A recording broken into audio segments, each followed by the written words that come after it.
చేతులు కాలేక ఆకులు పట్టుకోవడం కంటే ముందే జాగ్రత్తలు తీసుకోవటం చాలా ముఖ్యం. బ్లడ్ కూడా చేంజ్ చేయాల్సి వస్తుంది.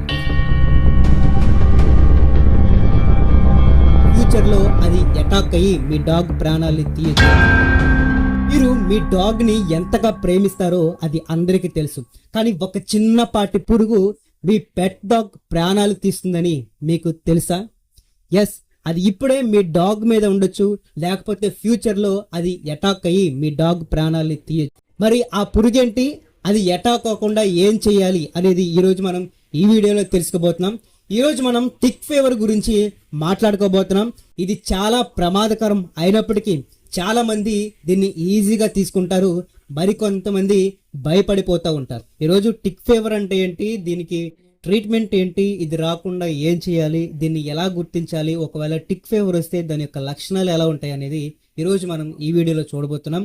సో ఈ వీడియోని మాత్రం మిస్ అవ్వకుండా, డాగ్ పెంచుకునే ప్రతి ఒక్కరు కూడా ఈ వీడియో చాలా ఇన్ఫర్మేటివ్గా ఉంటుంది. సో లేట్ చేయకుండా వీడియోని స్టార్ట్ చేసేద్దాం. టిక్ ఫీవర్ ఇది డాగ్ ప్రాణాలని తీస్తుంది. హాయ్ ఫ్రెండ్స్, వెల్కమ్ టు హ్యాకో ప్లాన్ తెలుగు. నేను మీ నవీన్ తేజ్. మొదటిగా ఈ టిక్ ఫీవర్ అంటే ఏంటి అనేది చూద్దాం. టిక్ ఫీవర్ అనేది ఒక వ్యాధి మాత్రమే కాదు, ఎరిచియోసిస్, బేబిసియోసిస్, అనాప్లాస్మోసిస్ వంటి పేల ద్వారా వ్యాప్తి చెందే ఇన్ఫెక్షన్. టిక్ డాగ్ ని కాటువేయగానే వాటి కోరల్లో నుంచి ప్రమాదకరమైనటువంటి వైరస్ లేదా బ్యాక్టీరియా కుక్క రక్తంలోకి నేరుగా ప్రవేశిస్తాయి. ఆ తర్వాతే అసలైన ప్రమాదం మొదలవుతుంది. ఈ వ్యాధి వచ్చాక లక్షణాలు చూస్తే ఇది చాలా సైలెంట్ గా డాగ్స్ పైన దాడి చేసేటువంటి వ్యాధి.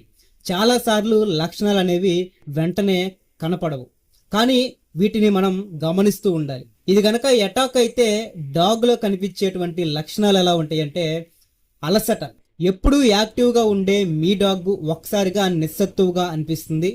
తర్వాత భోజనంపై అసలు ఆసక్తి లేకపోవటం, ఇష్టమైనటువంటి ఫుడ్ పెట్టినా కూడా అది తినడానికి ఇష్టపడదు. తర్వాత జ్వరం, కుక్కల్లో సాధారణ శరీర ఉష్ణోగ్రత 101 నుంచి 102.5 డిగ్రీల ఫారెన్ హీట్ ఉంటుంది.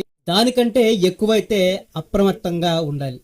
పసుపు తెల్లగా మారినటువంటి చిగుళ్ళు, ముక్కుల నుండి రక్తస్రావం అవటం. ఈ టిక్ ఫీవర్ అనేది రక్త కణాలని నాశనం చేయగలదు. కీళ్లవాపు, కీళ్ల నొప్పులు, ఇది బలహీనతని, నొప్పిని కలిగిస్తుంది. ఈ లక్షణాలు గనక మీ డాగ్ లో కనిపిస్తే వెంటనే డాక్టర్ ని సంప్రదించండి. ఆలస్యం చేస్తే ప్రాణాంతకం అవుతుంది. టిక్ ఫీవర్ ఎలా వస్తుంది? దీనికి కారణమయ్యే టిక్స్ పచ్చిక బయళ్ళు, అడవులు, పెరట్లో, బయట నేల మీద ఎక్కువగా ఉంటాయి. ఒక్క టిక్ బైట్ చాలు వైరస్ ని వ్యాపం చేయడానికి. దీనికి ట్రీట్మెంట్ ఏంటి? టిక్ ఫీవర్ కి మందులు ఉన్నాయా అంటే ఎస్, ఖచ్చితంగా దీనికి ట్రీట్మెంట్ ఉంది, మందులు కూడా ఉన్నాయి. వ్యాధి తొందరగా గుర్తిస్తే చికిత్స చేయొచ్చు. దీనికి మనంతటా మనం ఎలాంటి ట్రీట్మెంట్ చేయలేము, ప్రాణాంతకం. కాబట్టి మీ వెటర్నరీ డాక్టర్ ఇచ్చే చికిత్సే కీలకం. యాంటీబయోటిక్స్, డాక్సీసైక్లిన్ వంటి యాంటీబయోటిక్స్ ఇవ్వటం వల్ల, తర్వాత నొప్పి నివారణకి మందులు, సరైనటువంటి పోషణ. ఒక్కొక్కసారి కండిషన్ సీరియస్ అయినప్పుడు బ్లడ్ కూడా చేంజ్ చేయాల్సి వస్తుంది. కానీ అక్కడ వరకు వెళ్లే కంటే టిక్ ఫీవర్ రాకుండా ముందుగానే జాగ్రత్త పడడం అనేది మంచిది. చేతులు కాలేక ఆకులు పట్టుకోవడం కంటే ముందే జాగ్రత్తలు తీసుకోవటం చాలా ముఖ్యం. మీ కుక్కను ఈ విధంగా రక్షించండి.